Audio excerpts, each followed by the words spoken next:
Campers, it's me, Ari Lehman, the first Jason Voorhees. From Friday the 13th, I'm here with AJ, and he's got the juiciest slice ready for you. It's dripping with blood. Jason never dies.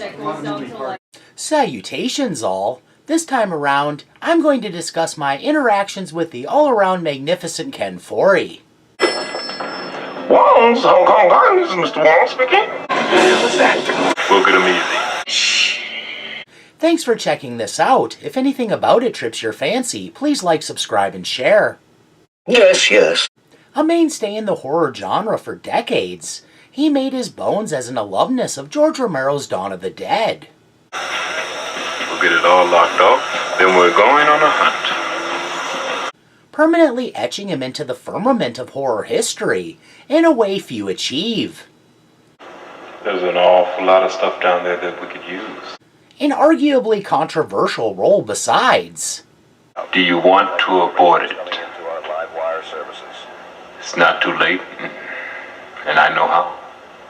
Everyone knows that Fran and Peter were supposed to bite the dust before the title card, only for George to decide an optimistic rather than nihilistic ending better suited the film. I think it's safe to say it would have been robbing the audience not to give us this valedictory moment.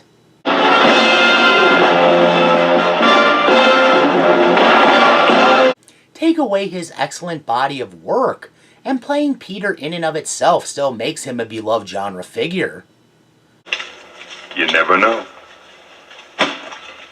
With such a prolific career and numerous memorable roles, it's incredible what an open and friendly guy Ken really is. Fast to greet you and hear what you have to say, with a booming enthusiasm that's infectious. Don't sit standing around like stone-foot roosters in a foxhole! I first met him at Crypticon 2022, and that time around he immediately put me at ease. As someone who truly appreciates the work of those I meet, meaning there's emotion behind it, that went a long way toward helping me feel comfortable in these situations. When a larger-than-life personality, What the fuck are you getting at? such as him, proved such an overwhelmingly nice man, I was truly impressed. That first time around, I asked if he thought the group could have protected the mall from the marauding bikers. Just 3, huh? Holy shit. Had Roger not gotten infected and gone zombie. Among living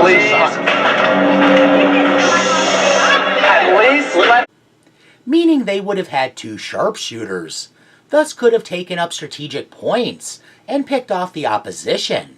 He gave me a knowing and slightly diabolical smile, and pointed out other elements would have still been in play, namely...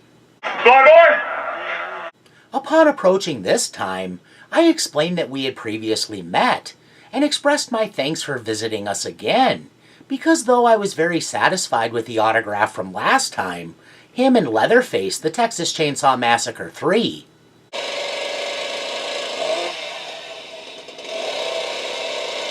That I had chosen that 8x10 as a conversation starter, basically a pretext to discuss how the production got the rude awakening from the test audience, that his character Benny couldn't die without spurring major dissatisfaction. Understandable, he was the only truly likable character in that one. Yeah, I know. And chainsaws. Militant lumberjacks. I see them all the time. So a grievous, life-ending brain injury, and I'm sure this would have looked better had it been in the actual film.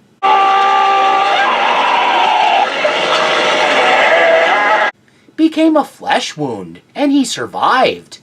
No! Hey, Speed! Speed! Speedy! Let's get out of here. The irony being that after killing him off, they ultimately gave him the final word. There's roadkill all over Texas. Got that right.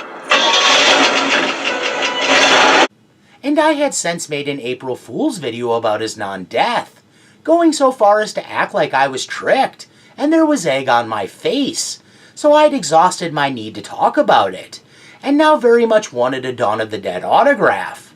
Credit to Ken's sales skills, he quickly sold me on a very nice poster.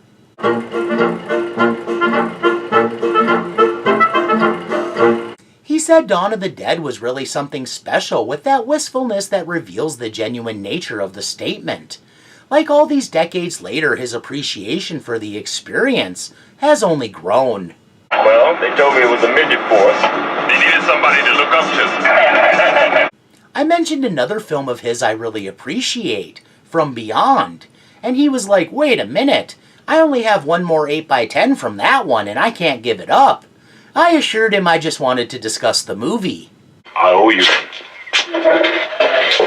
I know stuntmen are the ones who take the risks, but Ken is a game guy, and I've wondered if they found a way to minimize the danger, and he and Jeffrey Combs actually rode the stairs in this scene.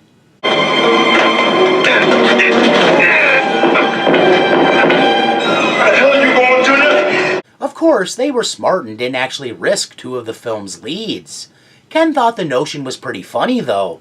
Undue risk isn't part of his repertoire, apparently. I would say for good reason. The man is a living legend. Why do these people keep them here? Because they still believe there's respect in dying. Then he revealed that the stuntman was a white guy who was painted black. I feel like that adds a layer to the scene. This actually represents a sad element of Hollywood. Black stunt people have consistently been underutilized, and even today the problem isn't fully corrected. I would hope in this instance, it was only because a black stunt person wasn't available with Ken's approximate physique, and no racial element was involved. I doubt the late great Stuart Gordon would permit such social injustice to rear its ugly head on one of his films. Were we in the same nightmare? I mean, didn't we just almost all get eaten by an it? Since Ken's character in that one, Bubba, is the subject of an episode of Extraordinary Exits, I picked his brain, and he revealed that because all of this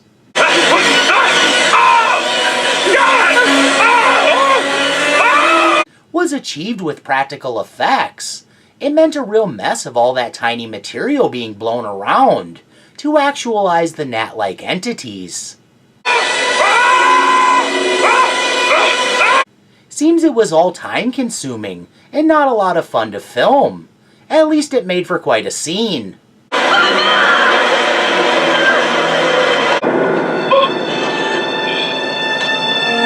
We got to talking about his inclusion in Rob Zombie's movies, and unprompted beyond basic conversation, Ken gave his argument as to why lovable pimp Charlie Altamont from The Devil's Rejects They all want to pretend they're robots. Last thing I need is horny robots running around tripping over shit. didn't actually get murdered by the vengeful Sheriff Wydell. Ken maintains with wholehearted determinedness that though he was badly injured when this happened,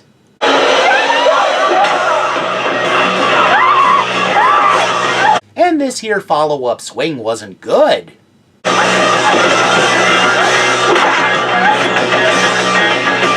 none of that meant he didn't survive.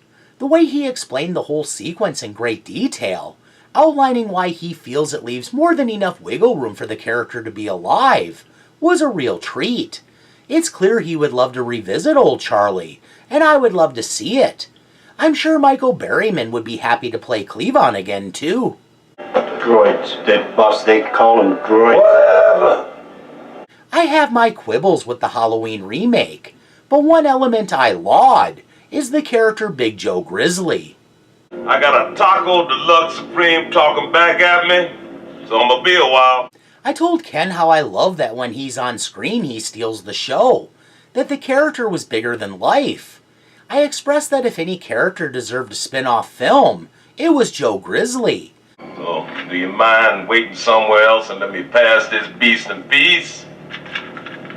That certainly a lot had gone on in his life before his fateful run-in with Michael Myers.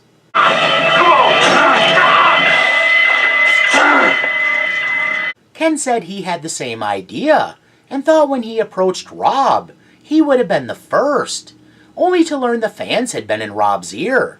If given the right group of ancillary personalities around the character, I would love to see Big Joe Grizzly revisited. Oh, my goodness. Ooh. It was so cool seeing how much Ken enjoyed playing such a bombastic, no-holds-barred, rough-and-ready man's man. Even though Ken himself is almost a larger-than-life character, he's vibrant, but a lot more subdued than Big Joe. So it's clear the part allowed him to cut loose and be bold and loud. Let me introduce myself. I'm Joe Grizzly, bitch. That's another wonderful example of an ad-libbed line. The character steering the ship, he explained how it popped right out. He told us that after they cut, he heard Rob behind the camera exclaim, "Who told him to say that? That was great." What's amazing, he's only in that film for about 3.5 minutes. Yet for me, he's the most memorable part. You gonna be one sorry a-hole. Ken was talking to other fans about Dawn of the Dead, and was asked what line he's most asked to sign. I believe this is the line he cited. The only person who could ever miss with this gun would be the sucker with the bread to buy it. But I could be wrong. What struck me was that it wasn't at all what I expected. I was standing beside Bill Moseley and said, "Here I thought it was." When there's no more room in hell, the dead will walk here. Bill was like, "He said that?" Then looked at Ken for confirmation with a, "Hey Ken, did you really say that?"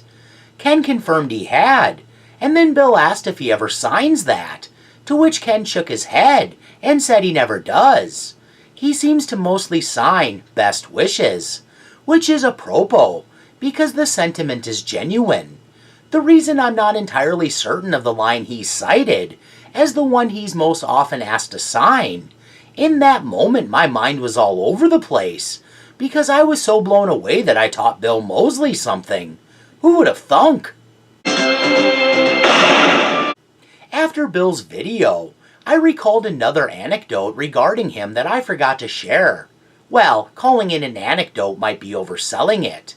I just brought up that he has the distinction of being one of only a handful of people to get kicked in the ass by the late great Jim Sedow. He said, well, his stuntman got kicked in the ass. I asked if it was the same stuntman that tried coaxing him into legitimately risking his life for this scene.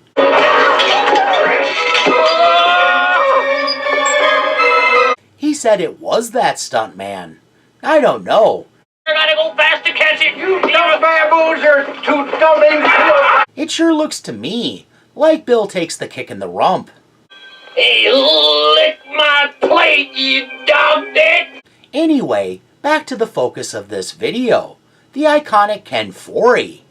I hate that word. Iconic. There's too much. There's nothing iconic. Iconic doesn't mean anything anymore. Everybody's talking iconic. We're not.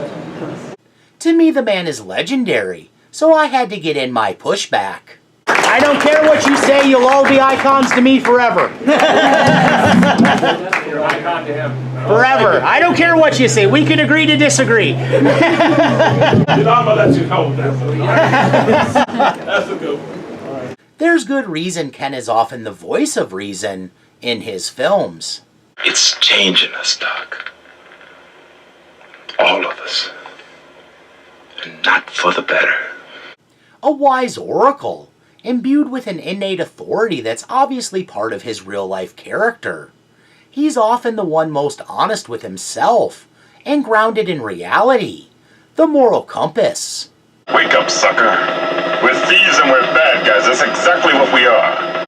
The good reason is he exemplifies all the positive qualities he exudes. A humble, caring, fun-loving man. I truly rejoice in having met him not only once, but twice. Ken is also an idealistic and positive guy, and a hell of a salesman. He thought he might be able to coax us into a cross-country trip by expounding upon an upcoming event at the Monroeville Mall that will precede it being razed to make way for another Walmart. I wish. I do. I would love to be able to make it to Pittsburgh and see in person the mall where it all went down. This place is gonna be rotten. We gotta clean it up, brother. But alas, no. This is bullshit, baby! I don't see that in the cards. I'll just have to be happy with the terrific experience I already had, getting to know Ken a little. Alright. This makes a very loud bang. An awfully big hole. Well, how about the hard on I got? Is there a statistical correlation for that too? I still say it's risky.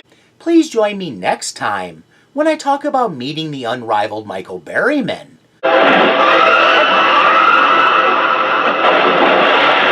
Which is quite the tale. Have a nice day. Bye now. Bye, creepy man. Keep it creepy. He's a weird guy. Goodbye. That's the juiciest slice. Yeah. Not. Fuck, man, I don't think it's such a great idea you coming around here.